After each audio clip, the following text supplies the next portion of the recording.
సిడిఎస్యుఎస్, core data services. ఈ core data సర్వీసెస్ని మనం చాలా చాలా పవర్ఫుల్ గాను, చాలా అడ్వాన్స్డ్ గాను మార్కెట్లో సిడిఎస్ తెలుసా, సిడిఎస్ గురించి చాలా వింటున్నాం. సో అసలు దీని సంగతి ఏంటి, ఈ వీటి ఆర్కిటెక్చరు బేసిక్గా మీరు కూడా ఇప్పటికే ఆల్రెడీ వెళ్ళి ఉంటారు. గ్లింప్స్ సిడిఎస్ ఏంటి, దాని సింటాక్స్లు ఏంటి, ఇప్పటికి చాలా బ్లాగ్స్ కూడా కొన్ని అవైలబుల్ ఉన్నాయి. బట్ దానికి ముందు మనం తెలుసుకోవాల్సింది ఏంటంటే అసలు దీని ఆర్కిటెక్చర్ ఏంటి, మనం ఎక్కడ రాస్తున్నాం. ఇప్పుడు అబాప్ ప్రోగ్రామ్ అనుకోండి, అబాప్ ప్రోగ్రాము మనం అబాప్ లేయర్లో రాస్తున్నాము, దాని కింద డేటాబేస్కి అది సంథింగ్ కన్వర్షన్ జరుగుతుంది. ఓపెన్ ఎస్క్యూఎల్ నుంచి నేటివ్ ఎస్క్యూఎల్ కన్వర్ట్ అయ్యి మళ్ళీ మనకు డేటా వస్తుంది, మనకు డేటాబేస్ అబాప్ లేయర్లోకి వచ్చేస్తుంది కాబట్టి మనం చేస్తున్నాం. సో అలాగే మనం ఫ్యూరీ యాప్స్ గురించి ఆలోచించామంటే దానిలో కూడా లేయర్స్ వైజ్ డివైడ్ అయి ఉంటాయి అనమాట. Front end layer, application layer, back end database, ఇట్లా ఆ data transformation between all these layers అది మనకు ఇంపార్టెంట్ అనమాట. సో ఈ లేయర్స్లో, ఈ హైరార్కియల్ ల్యాండ్స్కేప్లో మనకి ఈ సిడిఎస్ యూస్ అనేది మనకు ఎక్కడ రోల్ ప్లే చేస్తుంది. సో అది ఇంపార్టెంట్. సో దాన్ని తెలుసుకున్నాము అంటే దాని తర్వాత ఆహా ఓకే, సో దీని తర్వాత దీని పైన ఇది వస్తుంది, కింద ఇది వస్తుంది, మనం ఇక్కడ ఏంటి అనేది మనకు క్లియర్ అండర్స్టాండింగ్ అనేది వస్తుంది అనమాట. సో ఇప్పుడు నెక్స్ట్ దీనిలో అసలు సిడిఎస్ అనేది కొత్తదా, కొత్త లాంగ్వేజా, లేదు ముందే ఉందా అంటే, సో ఇట్స్ ఆల్ అబౌట్ మనం మనం చేసేదే అనమాట. సో మనం అబాప్లో రాసిన ఓపెన్ ఎస్క్యూఎల్ స్టేట్మెంట్సే మనం still most of the cases మనం సిడిఎస్లో కూడా రాస్తూ ఉంటాం. కానీ ఇన్ ఏ వే మనం క్లియర్గా చెప్పాలి అంటే it's a mixture of open SQL and native SQL అనమాట. సో నేటివ్ ఎస్క్యూఎల్ కూడా కొంచెం తగులుతుంది దీంట్లో. సో మనం ఓపెన్ ఎస్క్యూఎల్లో మనం ఆ యాప్లో కంప్లీట్గా మనం చేయలేంది మనం నేటివ్ ఎస్క్యూఎల్ అన్నది సిడిఎస్లో still we can use it అనమాట. సో దానిలో ఈ ఎస్క్యూఎల్ మనకి ఇక్కడ ఈ పాయింట్స్ వైజ్ మనం చూసుకున్నామంటే ఇవన్నీ మనకు తెలిసినవే. సో ఎస్క్యూఎల్ మన ఇక్కడ ఈ 3 types: data manipulation language, data definition language, data control language, ఈ టెర్మినాలజీలో మనకు రిప్రజెంట్ అవుతాయన్నమాట సిడిఎస్యుఎస్ అనేవి. సో వీటికి ఒక్కొక్క దానికి ఇప్పుడు డేటా మ్యానిపులేషన్ అంటే డేటాను మనం క్రెడ్ ఆపరేషన్స్ చేస్తాం. ఇన్ కేస్ ఒక ఏపీఐ కానీ లేదంటే సంథింగ్ ఒక డేటాబేస్ టేబుల్ మెయింటెనెన్స్ మనం క్రియేట్ చేసాము అంటే we will do CRUD operations, create, update, delete, read, ఈ operations. So they all come under data manipulation language అనమాట. And data definition language. So data definition ఏంటి? So we just define something new అనమాట. So creating a table is a definition. ఇప్పుడు దీని relevant గానే మీకు అబాప్ on హానా కూడా ఉంటుంది. So అబాప్ on హానాకి అబాప్లో రాసే ఓపెన్ ఎస్క్యూఎల్కి లిటిల్ డిఫరెన్స్ అనేది ఖచ్చితంగా ఉంటుందన్నమాట. సో మనం ఒక ఎంట్రీ క్రియేట్ చేయాలన్నా, ఎంట్రీ డిలీట్ చేయాలన్నా అబాప్ ఆన్ హానా ఎట్లా ఉంటుందంటే, so we write everything in the double quotations and we follow all the left outer joints, ఏది విచ్చలవిడిగా మనం చేయొచ్చు అనమాట. అండ్ డేటా కంట్రోల్ లాంగ్వేజ్, ఈ డేటా కంట్రోల్ లాంగ్వేజ్ ఏంటి, మనము ఇప్పటిదాకా మనం అబాప్ అప్లికేషన్స్ కానీ, వెబ్ డెవలప్ అప్లికేషన్స్ కానీ, ఒక ప్రోగ్రామ్ ఏదైనా కానీ మనం ఆథరైజేషన్స్ చెక్ చేస్తాం. సో ఈ ఆథరైజేషన్స్ మనం చెక్ చేస్తున్నప్పుడు మనం authority check, authorization object base చేసుకొని మనం అథారిటీ చెక్ ఇక్కడ ఈ రైట్ సైడ్ ఇక్కడ చూసారంటే, సో డిసిఎల్ ఇక్కడ ఈ అథారిటీ చెక్ అనేది మనం యూస్ చేస్తాం. ఆథరైజేషన్ ఆబ్జెక్ట్, అలౌడ్ ఫీల్డ్ నేము, ఆ వాల్యూస్ ఏవైతే ఉన్నాయో అవి యూస్ చేస్తాం. బట్ ఇక్కడికి వచ్చేసరికి ఏమవుతుందంటే that is defined in different way that access control point of వ్యూలో మనకు వస్తుంది అనమాట. సిడిఎస్ పాయింట్ ఆఫ్ వ్యూలో, సిడిఎస్యు పర్స్పెక్టివ్లో చూస్తే. కానీ డిసిఎల్ క్వైరీస్ ఎట్లా వస్తాయంటే ఇక్కడ గ్రాంట్, సో గ్రాంట్ సెలెక్ట్ అన్నాం అనుకోండి, so then only grant select on అనేది సింటాక్స్ పరంగా వస్తదనమాట. సో, ఈ డీసీఎల్ క్వెరీస్ ఇవన్నీ ఎఫెక్టివ్‌గా ఎక్కడొస్తాయంటే, మీరు బీడబ్ల్యూ గనక బీడబ్ల్యూ ఆ ప్లాట్‌ఫార్మ్స్‌లో గనక మీరు చూ చూసినట్లయితే, అక్కడ ఈ క్వెరీస్ రన్ చేస్తా ఉంటారు. సో, బేసిక్‌గా కొన్ని రిస్ట్రిక్టెడ్ సీడీఎస్ గాని, లేదు డేటాబేస్‌లు గాని ఉన్నప్పుడు, ఇవి అక్కడ గ్రాంట్ అనే కీవర్డ్స్ యూజ్ చేసి చేస్తారనమాట. అలాగే మనకు హనా ప్లాట్‌ఫార్మ్ ఉంది. HANA platform which is available on BTP environment. బీటీపీలో మనకు హనా ప్లాట్‌ఫార్మ్ డేటాబేస్ ఉంది అని చెప్పుకున్నాం. ఆ డేటాబేస్‌లో గూడా ఈచ్ అండ్ ఎవ్రీ లేయర్ మనం ఎక్కడికెళ్ళినా సెక్యూరిటీ యాస్పెక్ట్స్ అనేవి మనం ఖచ్చితంగా చూడాల్సిందనమాట. సో, డేటాబేస్‌లో ఓకే. డేటాబేస్‌లో ఉంది. డేటాబేసు సెలెక్ట్‌కెళ్తున్నాము. ఇప్పుడక్కడ సెలెక్ట్‌కెళ్తున్నప్పుడు అక్కడే మనం డేటా రిస్ట్రిక్ట్ చేయాలనుకోండి. సో, ఆ సెలెక్ట్ వెదర్ ఆ యూజర్‌కి సెలెక్ట్ యాక్సెస్ ఉందా లేదా? లేదు డిలీట్ చేస్తున్నారు సంథింగ్. ఆ డిలీట్ యాక్సెస్ ఉందా లేదా? Forget about the application. Application లెవెల్‌లో మనం డీల్ చేసాం. ఇప్పుడు నాకు ఒక అప్లికేషను ఫియరీ లాంచ్‌ప్యాడ్‌లో నాకు కనబడట్లేదు. మీకు కనిపిస్తుంది. అది మీ రోల్. బట్ ఆ యాప్ కనిపించినంత మాత్రాన మీరు డిలీట్ చేసే రైట్ మీకు లేదనుకోండి. సో, అప్పుడు application is showing the front end is showing you are authorized. But back ఎండ్‌లో మీకు ఆథరైజేషన్ లేదు. అవి ఎక్కడ చెక్ చేస్తాం? You are not using SAP core system. You are using HANA database on BTP.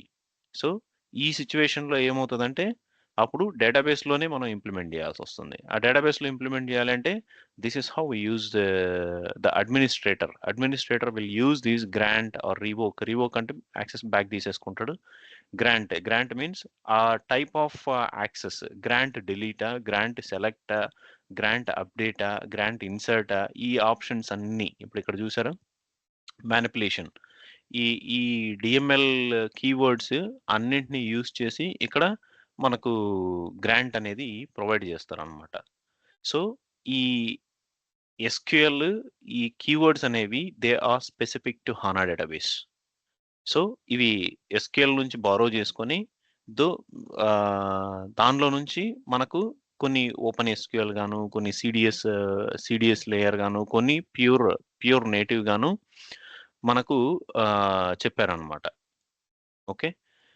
So, ఇప్పుడు ఈ definition language చూసారంటే creative, alter, drop. So, ఇవన్నీ మనం ఇంతకుముందు మేబీ ఇండస్ట్రీకి రాకముందు సమ్‌టైమ్ మన సబ్జెక్ట్‌లోనో ఎక్కడో రాసుకొనుంటాం. తెలుసుకొనుంటాం. క్రియేట్, ఆల్టరు, డ్రాప్ ఈ కీవర్డ్స్ అన్నీ. సో, ఇవన్నీ బ్యాక్ ఇంటూ ద ఇండస్ట్రీ అనమాట. సో, ఇవన్నీ ఇప్పుడు మనం 100 డేటాబేస్ మీద మెయిన్‌గా బీటీపీలో యూజ్ చేస్తున్నాము అంటే, బీటీపీలో 100 డేటాబేస్ మనం యూజ్ చేస్తున్నాము అంటే, these are all the keywords that we should remember and we should effectively use అనమాట. సో, ఆ నేటివ్. మనకెందుకంటే ఇప్పుడు క్లియర్ డిఫరెన్షియేషన్ ఏంటి అంటే, ఇప్పుడు మనకి ఈ కీవర్డ్స్ అన్నీ స్టిల్ మన అబాప్ సర్వర్‌లో జరిగేది ఇదే ప్రాసెస్ బిహైండ్ ద సీన్స్. మనం ఏం చేస్తున్నాం ఎస్11కెళ్తున్నాం. ఎస్11లో మనం టేబుల్ క్రియేట్ చేస్తున్నాం. We have the graphical interface to do do the job. కానీ బిహైండ్ ద సీన్ ఏం చేస్తుందది? అది జస్ట్ నేటివ్ కన్వర్ట్ అయిపోయి ఏ క్రియేటో, ఆల్టరో మనం ఒక ఫీల్డ్ కొత్తగా యాడ్ చేసామంటే అది ఆల్టర్‌లోకెళ్తుంది. టేబుల్ డిలీట్ చేసినామంటే అది డ్రాప్‌లోకెళ్తుంది. So, it's all about manipulating the schema and the objects inside the schema at the database level in a nutshell అలా చూసుకోవాలంటే. ఓకే. సో, ఇప్పుడు ఆహ్, దీనిలో లిమిటెడ్ సో, లిమిటేషన్స్ ఇవి ఏమేమున్నాయి? SQL limitations less than 7.4 NetWeaver version less than 7.4 అనుకోండి. అక్కడ జనరల్‌గా మనకు అవాప్ అందుకే అవాప్ 7.4 సింటాక్సెస్ అని సెపరేట్ టాపికే తీసుకొచ్చారు. సో, అవన్నీ they are becoming in sync with in both the sides అనమాట. సో, ఇప్పుడు జావాస్క్రిప్ట్ తెలిసినోళ్ళకి జావాస్క్రిప్ట్ సైడ్ నుంచి అండర్‌స్టాండ్ చేసుకోవడానికి ఈజీగాను, ప్లస్ ఎస్‌క్యూఎల్ సైడ్ ఉన్న వాళ్ళకి ఎస్‌క్యూఎల్ ఎఫెక్టివ్‌గా యూజ్ చేసుకొని అండర్‌స్టాండ్ చేసుకోవడానికి ఈజీగాను ఈ సింక్రోనస్ మెకానిజం అనేది దీని తర్వాత తీసుకొచ్చారనమాట. సో, ఇప్పుడు అంతకు ముందు లిమిటేషన్స్ ఏమున్నాయి? జాయిన్స్ అనేవి limited. No union and union all ఇవన్నీ ఈ లిమిటెడ్గా ఉన్నాయన్నమాట. ఇక్కడ నేటివ్ ఎస్క్యూఎల్లో కేస్ ఫంక్షన్, సో ఇవన్నీ మనం చూస్తాం. ఇప్పుడు ఆ ఎక్స్ప్రెషన్స్ మనం కేస్ స్టేట్మెంట్ రాస్తాం ఎక్కడ అబాప్లో, అదే మనం సిడిఎస్లో కూడా రాసుకోవచ్చు. సో ఇట్స్ ఆల్ సిడిఎస్ మనకు ఎలా ఉపయోగపడుతుంది అంటే, మనం ఇప్పుడు ఒక అబాప్ రిపోర్ట్ మనం క్రియేట్ చేయాలి, ఒక అబాప్ రిపోర్ట్ మనం డెవలప్ చేయాలి అంటే మనకు 100% మనకు ఇంటర్నల్ టేబుల్స్ ఈ టైప్ ఆఫ్ డీలింగ్ మనం చేస్తాం. అన్ని ఇంటర్నల్ టేబుల్స్ తీసుకొని ఫస్ట్ డేటా ఫెచ్ చేసుకొని, డేటా ఫెచ్ నుంచి మళ్ళీ ఇంటర్నల్ టేబుల్స్లోకి మ్యాప్ చేసుకొని, ఫైనల్ అవుట్పుట్ స్ట్రింగ్ ఒకటి పెట్టుకొని, అవుట్పుట్ టేబుల్ ఒకటి పెట్టుకొని, ఆ టేబుల్లోకి మొత్తం మ్యాప్ చేసుకొని ఫైనల్గా ఏఎల్వి డిస్ప్లే చేస్తాం మనం, రైట్? సో ఇప్పుడు ఆ నెసెసిటీ లేకుండా, సో ఇప్పుడు ఆ నెసెసిటీనే ఉండదన్నమాట ఈ సిడిఎస్యూలు మనం ఎఫెక్టివ్గా డిజైన్ చేసినామంటే. So that is why we call it as CDS modeling. ఆ మోడలింగ్ చేసేటప్పుడే మనం ఎఫెక్టివ్గా మోడలింగ్ చేసుకున్నామంటే the CDS view will give the final output itself. So final output, whatever the complexity it is, how many levels of the complexity it is, it doesn't matter. So ఒక final output ఒక CDSU నుంచి మనం బయటికి తీసుకెళ్ళచ్చు అనమాట. So that's how it is more powerful అనమాట. Not only speaking about the ABAP reports. ABAP reports ఒక్కటే కాకుండా మనకు ఓడేటా సర్వీసులు ఉన్నాయి. So we can straight away convert a CDSU as OData service, and a CDSU can serve the purpose of BIBW, analytics point of view. Analytics point of view లో serve చేస్తుంది. And also the CDSU will serve the purpose to use ABAP on cloud. ABAP on cloud నుంచి మనం access చేయాలన్నా CDSU is the front line to use to serve the request outside of SAP system. And అడిషనల్గా ఏంటి, Fiori elements మనం templates use చేసాం కదా, ఆ templates use చేసినప్పుడు మనకు సిడిఎస్యూనే బేస్. సో సిడిఎస్యూని బేస్ చేసుకొని మనకు ఆ పైన అనోటేషన్స్ అన్ని వ్రాపప్ చేసి it will serve the Fiori application అనమాట. సో అలాగా, and also it has more capacity than open SQL that we use in ABAP language. So దాంట్లో మనం we have limited inner joints and subqueries and etcetera. But ikkada mano we can do all those stuff. If that is not enough for us, then we can straight away convert that CDS or push that CDSU onto database directly, and we can pull the data from database with native SQL. And ivanni కాకుండా మనకు we have some SQL functions. ఇప్పుడు మనకు అబాప్లో function modules ఉన్నాయి. So ఇప్పుడు మనం sales order create చేయాలి, లేదు కరెన్సీని కన్వర్ట్ చేయాలి, ఒక ఎక్స్చేంజ్ రేట్ టైప్ యూస్ చేసి ఒక కరెన్సీ నుంచి ఇంకో కరెన్సీ కన్వర్ట్ చేయాలి. So then we don't write our own calculation, right? So we do use function modules, the recommended function modules. అలాగే మనకు సిడిఎస్లో కూడా అవైలబుల్ ఉన్నాయి, do the currency conversion. So it's a function, you just give the input parameters, take the value back in the CDSU itself.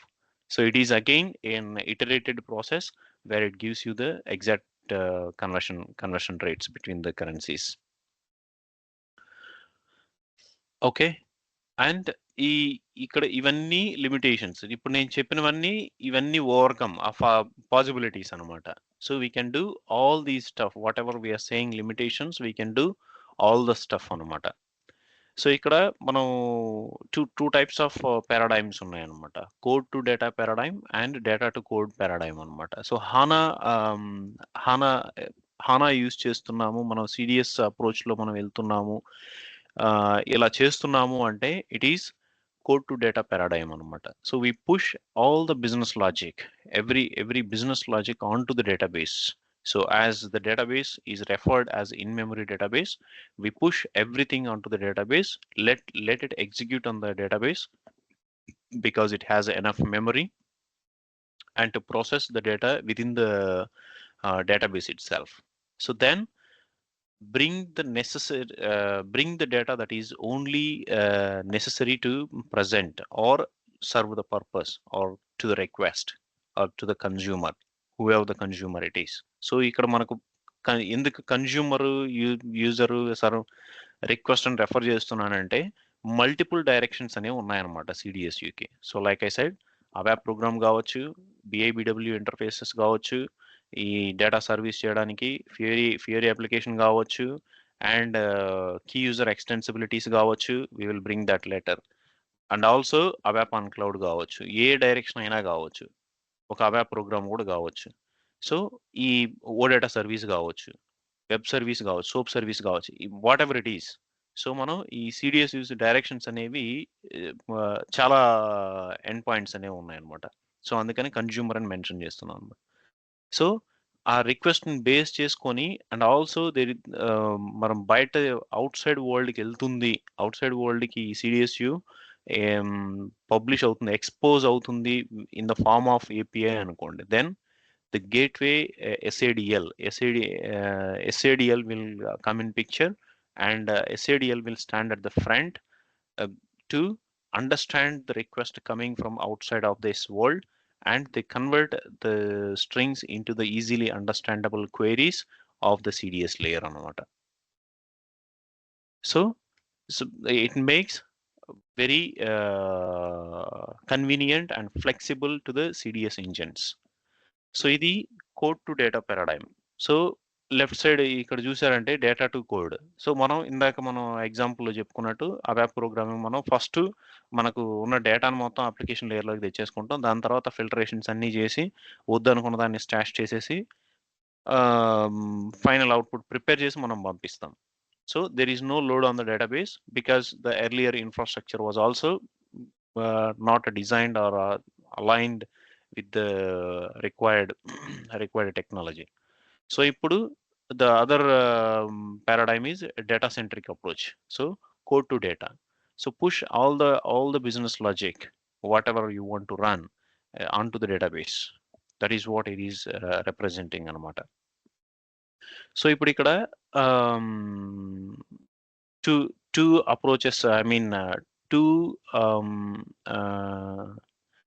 Two platforms అని అనుకున్నాం కదా, two HANA database. స్పెసిఫిక్గా చెప్పుకోవాలంటే two types of HANA databases.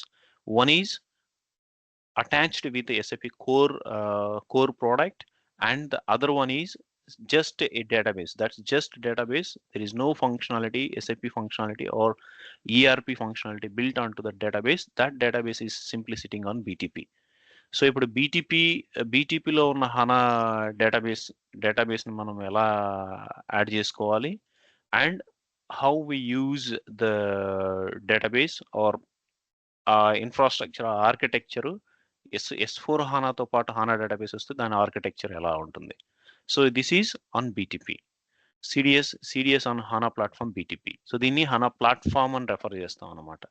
So HANA database అని refer చేసాం అనుకోండి, S4 హానాలో ఉన్న database కింద మనం కన్సిడర్ చేయొచ్చు. It's not an official way to reference, but మన డిఫరెన్సియేషన్ కోసం ప్లాట్ఫామ్, హానా ప్లాట్ఫామ్ అని వచ్చింది అంటే the database which is on BTP, business technology platform.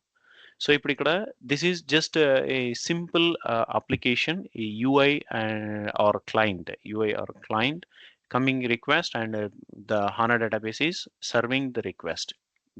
This HANA database is all BTP. So ఇప్పుడు ఇక్కడ UI rendering, UI application logic. So these two layers ఈ UI అప్లికేషన్లో ఇది జావా స్క్రిప్ట్ కావచ్చు, ఇంకేమన్నా కావచ్చు. UI రెండరింగ్ మీరు యాంగులర్ JS యూస్ చేసుకోవచ్చు, లేదా రియాక్ట్ యూస్ చేయొచ్చు. Whatever UI rendering technology we use, that doesn't matter. So ఈ two layers it's about the client side rendering logics, UI and scripting. The next one is service logic. So ikkada ఈ layer is the one which is acting as a bridge. So ఆ bridge connecting bridge ఏంటి? So మనం హానా ప్లాట్ఫామ్ని మనం use చేసుకోవాలని అనుకున్నాము అంటే that is where the excess engine comes in to picture. So extended application services, XSA. ఇది A stands for advanced అనమాట. So ఇప్పుడు ఉన్నది ఎక్సెస్ ఇంజిన్ అడ్వాన్స్డ్. సో ఇనీషియల్గా ఎక్సెస్ ఇంజిన్ క్లాసిక్ వచ్చింది, XSC వచ్చింది. ఇప్పుడు కస్టమర్లు అందరూ కూడా XSC నుంచి XSAకి మైగ్రేట్ అవుతున్నారు. So there are predefined guided steps available from SAP itself, we can easily migrate. So ఇక్కడ మనకు ఒక ప్లెయిన్ డేటాబేస్ పాయింట్ ఆఫ్ వ్యూలో మనం చూస్తున్నాం కాబట్టి హానా ప్లాట్ఫామ్లో, so this is where we treat XS engine అనమాట. సో ఈ ఎక్సెస్ ఇంజిన్లో లాట్ ఆఫ్ థింగ్స్ వస్తాయి మళ్ళీ, ఎక్సెస్ జేఎస్ అని. సో ఆ ఎక్సెస్ ఇంజిన్ కాబట్టి వాళ్ళు దానికి ఎక్సెస్ జేఎస్ అని, ఎక్సెస్ జాబ్ అని, ఎక్సెస్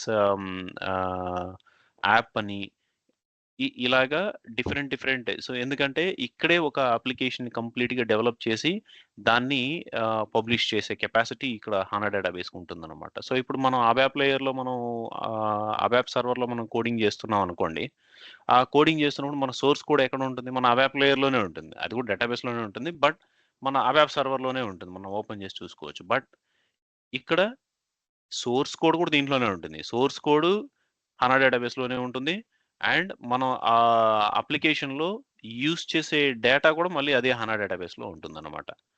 సో ఇది అండ్ ఆల్సో ఇక్కడ మీకు క్యాల్కులేషన్ వ్యూస్, అనలిటిక్స్ వ్యూస్, ఈ ఈ టైప్స్ ఆఫ్ వ్యూస్ అన్ని క్రియేట్ చేస్తున్నారు అంటే that is either directly on BI BW systems, we have the backend HANA database, or it could be on the HANA platform on BTP. ఇక్కడైనా అక్కడైనా create చేస్తూ ఉండొచ్చు అనమాట.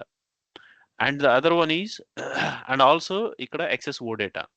సో ఈ సర్వీస్ లాజిక్ ఎక్సెస్ ఓ data ఎక్కడ వస్తుంది అంటే బీటీపీలో డేటాబేస్ కనుక ఉంటే అక్కడ మనం ఎక్సెస్ ఓ డేటా బిల్డ్ చేసి దాన్ని బయట outside world, it is not necessary to be a UI5 application. I'm not mentioning any UI5 application like that. It's just UI or client can be anything, because they can use this excess OData outside. If it is exposed as a service or OData or API, they can anyone can access this excess OData API. So ఇక్కడ ఈ డేటాబేస్ని base చేసుకుని కూడా మనం APIs మనం publish చేయొచ్చు అనమాట in the form of excess data. And the other one is data centric logic. ఈ data centric logic ఏంటి? ఇక్కడ కోర్ డేటా సర్వీసెస్ వస్తాయి. సో లాస్ట్ టైం మనం చెప్పుకున్నట్టు, సో ఈ core data service CDS is not specific to S/4HANA. So CDS is also capable or a supported concept or supported architecture on HANA platform on BTP. So ఇప్పుడు అందుకే ఇక్కడ CDS on HANA లేదు, CDS for HANA లేదు, HANA CDS. మనం S/4HANA ప్రోడక్ట్లో రాసేదాన్ని మనం అబ్యాప్ CDS అని refer చేస్తాం.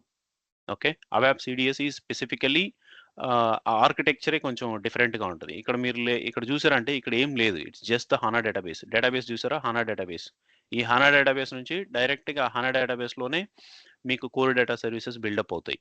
ఆ కోర్ డేటా సర్వీసెస్ నుంచి CDS యూస్ నుంచి డైరెక్ట్గా consumption in case service logic ఇది ఏదైనా లేయర్ ఉంటే ఈ లేయర్ యూస్ చేసుకొని డైరెక్ట్గా బయటకి ఎక్స్పోజ్ అవుతాయి. అదే నెక్స్ట్ లేయర్ చూసారనుకోండి, సో ఇక్కడ ఈ CDS కాన్సెప్ట్లో definition language this is not necessary, ఇది ఆల్రెడీ మనం చూసాం. ఇప్పుడు ఇక్కడ అబ్యాప్ CDS, ఇప్పుడు ఈ అబ్యాప్ CDS చూసారనుకోండి, so this is where you can simply see the difference. UI rendering application logic again ఇది సేమ్, అండ్ సర్వీస్ లాజిక్ ఇక్కడ మనకు అప్లికేషన్ లాజిక్ అబ్యాప్ అనేది ఇక్కడ బయటకు వస్తుంది అనమాట. సో ఇది ఇప్పుడు ఇక్కడ SADL గేట్వే కానీ గేట్వే సర్వర్ బేసికలీ. సో మనకు ఈ గేట్వే సర్వర్ అనేది ఇక్కడ ఇన్వాల్వ్ అవుతుంది. సో గేట్వే సర్వర్ నుంచి మనకు APIs అనేవి బయటికి వెళ్తాయి. సో SADL లేయర్ అని కూడా, SADL is the one which is inside the gateway అనమాట. So service adaptation definition language SADL stands for. So ఆ సర్వీస్ పబ్లిష్ అయినప్పుడు ఆ మెటాడేటా XML అవన్నీ వస్తాయి, వాటిని అండర్స్టాండ్ చేసుకోవడానికి. So the SADL layer is SADL system is very capable in understanding the payloads which are coming through the APIs, and they can convert them into the SQL queries anamata. So SQL queries ga convert chesi they can run easily on the servers, ABAP servers. SADL layer ikkada vastundi. And data centric ikkada chusarante ABAP CDS. So ikkada ABAP CDS, the syntaxes everything will be different. So both syntaxes are not same. So I think around 60% అలా same ఉండొచ్చు, 60 to 70%, but not both are not same. And database again it's a database here. So ఇప్పుడు ఇక్కడ ఈ yellow layer కింద green layer చూసారంటే these two are common for ABAP CDS. So ఇప్పుడు CDS layer అనేది ఆర్కిటెక్చర్లో ఎక్కడ ప్లేస్ అయింది అనేది మనకి ఇప్పుడు అర్థమవుతుంది. So it is the part of native SQL. Database means it's native SQL. మనం టెక్నికల్గా థింక్ చేస్తే database it's just the native SQL and also OpenSQL. It's part of both OpenSQL and native SQL. And also CDS layer will connect both ABAP layer and the database. So it has access to both the layers, ABAP layer, database layer. So ఇప్పుడు ఇలా access ఉన్నప్పుడు మనకి ఏమవుతుందంటే అసలు ఈ access ఎందుకు కావాలి, రెండింటికి ఎందుకు కావాలి అంటే మీరు ఒక ఎగ్జాంపుల్ తీసుకుంటే ABAP లేయర్లో ఏమవుతుందంటే మీరు ఎప్పుడైనా నేటివ్ ఎస్క్యూఎల్ కానీ లేదు దాని బిహైండ్ డేటాబేస్కి వెళ్ళి డేటాని సెలెక్ట్ చేశారనుకోండి. సో క్లయింట్ అనేది ఒక ఫీల్డ్ ఇక్కడ ఉంటుంది మనకు ABAP లేయర్లో. ఈ క్లయింట్ ఫీల్డ్ ఏంటి అంటే that is just the differentiation on the SAP layer, not on the database. మీరు డేటాబేస్కి వెళ్ళి సెలెక్ట్ మెటీరియల్ నెంబర్ అన్నారనుకోండి వితౌట్ స్పెసిఫైయింగ్ ఏ క్లయింట్. సో మనకు డెవలప్మెంట్ సర్వర్లో ఉన్నారనుకో, డెవలప్మెంట్లో 10, 20, 30 3 క్లయింట్స్ ఉన్నాయనుకోండి. మీరు డేటాబేస్కి వెళ్ళి సెలెక్ట్ మెటీరియల్ నెంబర్ ఫ్రమ్ మారా అన్నారనుకోండి, it will bring all the materials exist in all the clients 10, 20, 30. Okay, so ఆ డిఫరెన్సియేషన్. సో ఇప్పుడు మనం ఇక్కడ నుంచి డేటా మనకు సిడిఎస్ లేయర్లో మనం సెలెక్ట్ అంటున్నాము అంటే then it is connected to this ABAP layer, it will automatically understands that okay, so he is on this client, so let's prepare something additional and pass the client 10 only అనేది ఈ CDS layer is capable అనమాట. And ఇక్కడికి వచ్చి డైరెక్ట్గా ఇక్కడికి వచ్చి మనం రాసామనుకోండి client specify చేయకుండా, then you will get all the entries in the database, I mean of the all the clients of ABAP layer. So ఇది ఈ architecture it's very much key. మనం మన అండర్స్టాండింగ్ ని రైట్ డైరెక్షన్ లో పెట్టడానికి this is very much important. Okay, so now okay I'm choosing ABAP CDS for my development. No, I'm choosing HANA platform as my development for my development అనేది మనం ఇక్కడ నుంచి decide అవుతాం అనమాట.